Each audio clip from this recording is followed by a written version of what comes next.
Cirielli, Deputy Minister of Foreign Affairs and International Cooperation of Italy.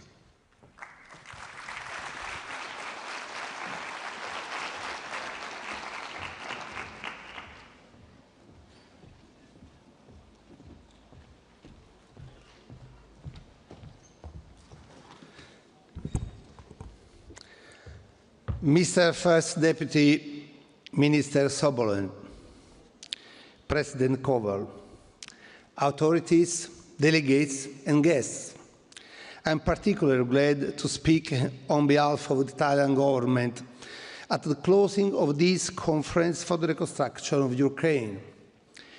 It has been an event that brought together representatives from 17 countries and 45 international organizations, hundreds of civil society and local government representatives, and above all, from the business sector, whose presence numbered in the thousands.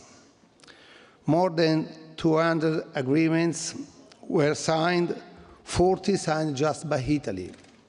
Such a large and qualified participation underlines the extraordinary interest that Ukraine and its recovery process generate on the political, economic and social level.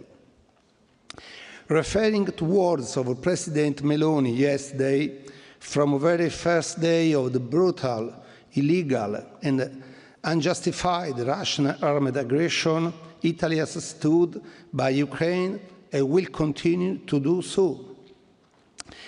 This is a rewarding result that has confirmed existing collaboration and paved the way for many others that we hope can develop successfully in the months to come. New financial commitments amounting to the 10 billion euros are a tangible sign of the support that the international community wants to reaffirm towards Ukraine. We show that strong and principled political commitment can go hand in hand with the pragmatism. Reconciling politics and policy, it's not easy, but we did it. We are doing it in the face of the adversity. We show that investing in security also means leaving no one behind. That security means also investing in pediatric hospitals, in irrigation, in railways and electricity, in housing school system and satellite technology, in the rehabilitation of war veterans and the restoration of cultural heritage. Among others, Italy has implemented much of the commitment announced last year in Berlin, launching as well new tools that involve our main institution for cooperation, concessional finance, support for exports and investments. In particular, I wish to highlight the bilateral memorandum of understanding on facilitated finance and the launch of the new European flagship fund for the reconstruction of Ukraine, promoted by the European Commission, which we have joined with France, Germany and Poland. All of this hoping that we will soon reach an end of hostilities and start a process of peace, no matter how complex and difficult. Italy's commitment will continue alongside international partners with whom collaboration has been further strengthened in these 2 days. I would also like to say that the URC does not stop in Rome, of course. We have thousands of follow-ups up to be done, but more importantly, there is a strong candidacy for hosting the URC next year from a country which is close to my heart and that I also visited recently. Therefore, I have the floor to the Honorable Paweł Kowal, Chairman of the Steering Committee of the Polish Parliament and Head of the Polish Committee for the Reconstruction of Ukraine. Thank you all and see you next year, of course.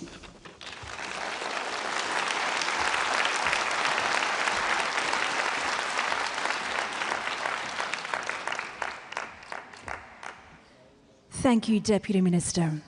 It is now our pleasure to give the floor to His Excellency Oleksiy Sobolev, the first Deputy Prime Minister of the Economy of Ukraine.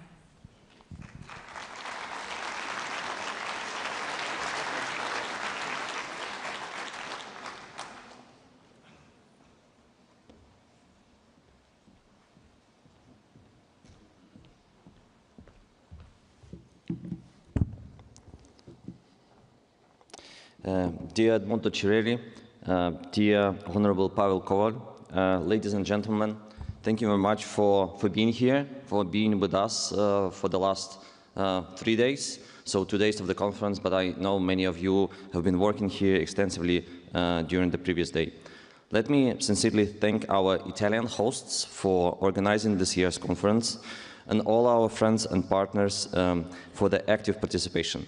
And I'd like to give a huge thanks to the team of Davide Cecilia, who helped to execute the conference despite everything, and there was a lot of everything. And I also would like to thank the teams of the Ministry of Economy of Ukraine, led by Maria Zakharenko, and team of MFA, led by Kira Spiridonova, for their great work in helping us to be here. Thank you. Thank you. URC 2025 has brought together over 6,000 participants from 70 countries across the world and 43 international organizations, plus many more contributing to making the event possible.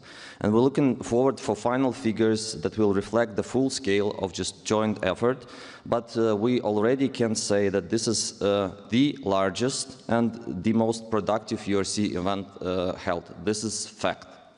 So we already seen more than 200 agreements between state and private entities, and total value exceeds 10 billion euros. But we're still calculating that. Thank you.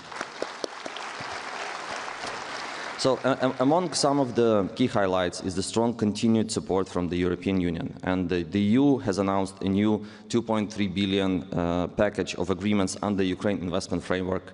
Last year's conference, we've seen 1.4 billion of package. So this is quite an increase.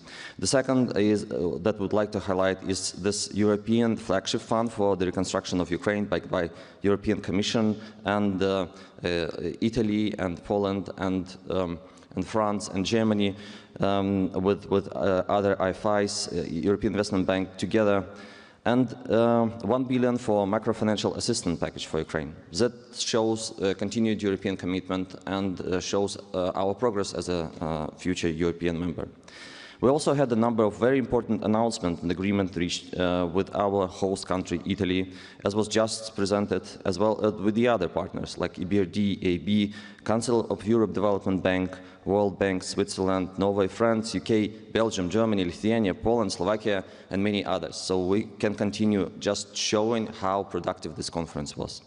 And the feedback that I got from many of you, I tried to talk with people around this conference and get the feedback, is what differentiates this conference is the buzz. Many people cited the buzz. Maybe it's the buzz of Italian summer, but maybe it's the buzz of the business fair below. Maybe it's the buzz of Recovery Forum.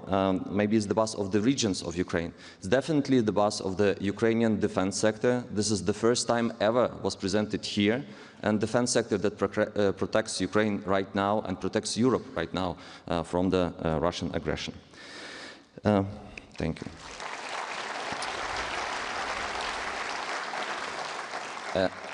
And I'd like to also point that many people highlighted the more extensive presence of our US partners here. And I think during this point in time, this is also very present and sends a really great signal.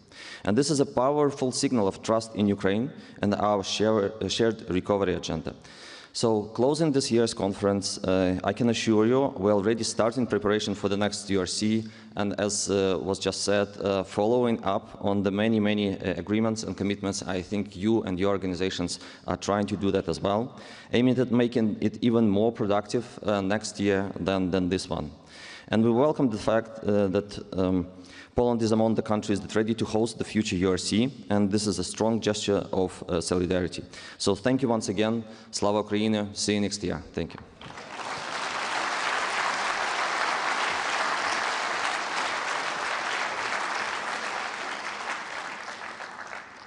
Thank you, Deputy Minister. To conclude this handover, it is now our pleasure to invite the Honourable Paweł Kowal, President of the Council for Cooperation with Ukraine and Chief of the Foreign Affairs Committee of the Polish Parliament.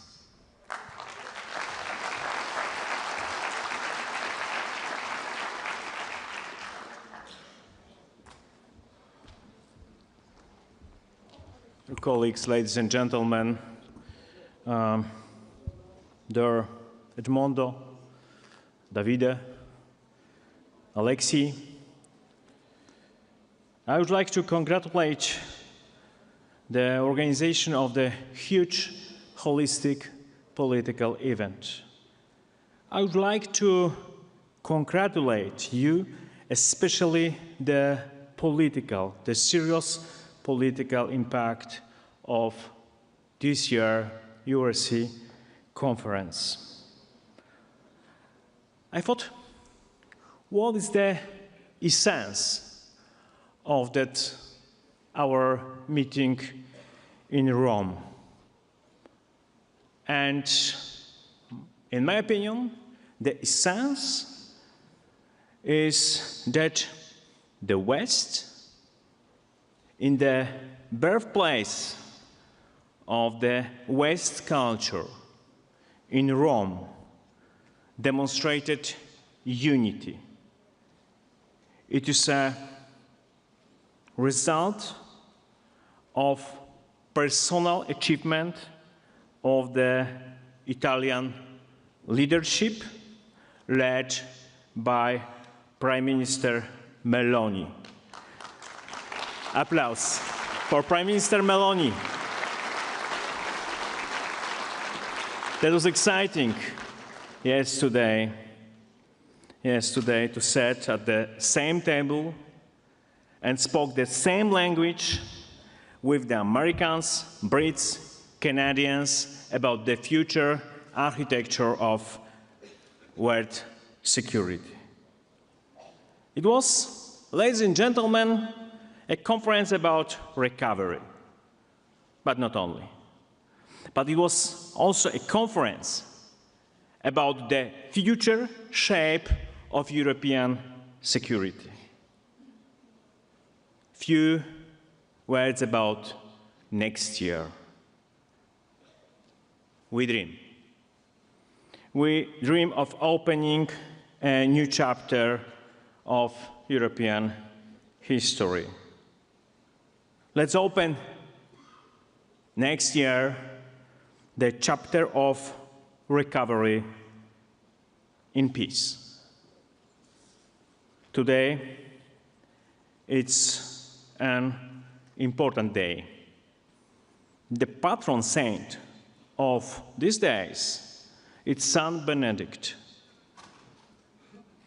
Benedict of Nursia, it's a patron of the unity of Europe, East and West, East and West. Coincidence? I don't think so. We confirmed here in Rome the opening a new chapter of Ukraine's presence in Europe. We confirmed that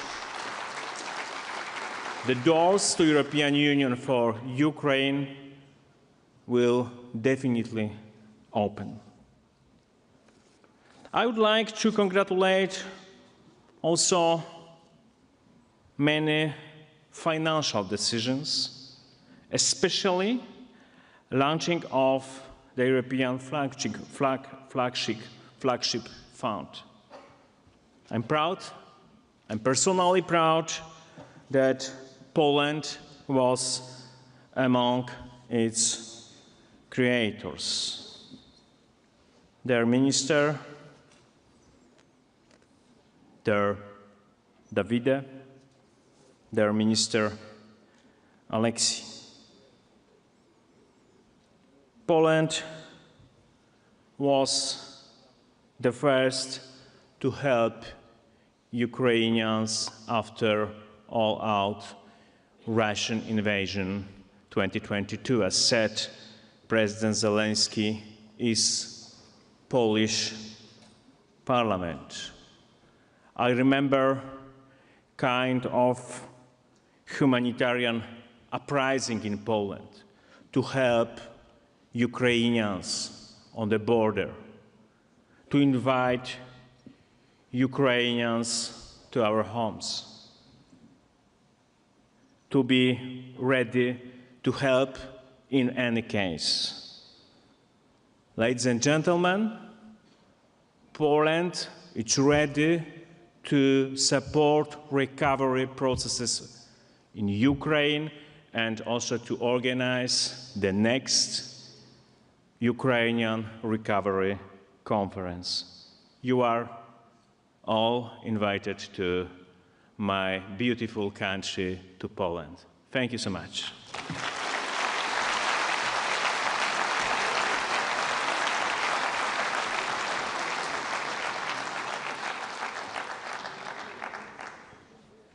Thank you, Honorable Kowal. With these final remarks, the final plenary session and handover ceremony is over. With this handover, though, the journey continues. We now pass the torch to next year's edition, confident that the Ukraine Recovery Conference 2026 will build on the foundations laid here in Rome, with renewed energy and collective resolve. Thank you to all the speakers for their words of commitment, partnership, and vision. And to all of you for being with us and for your unwavering support to Ukraine's recovery. Grazie.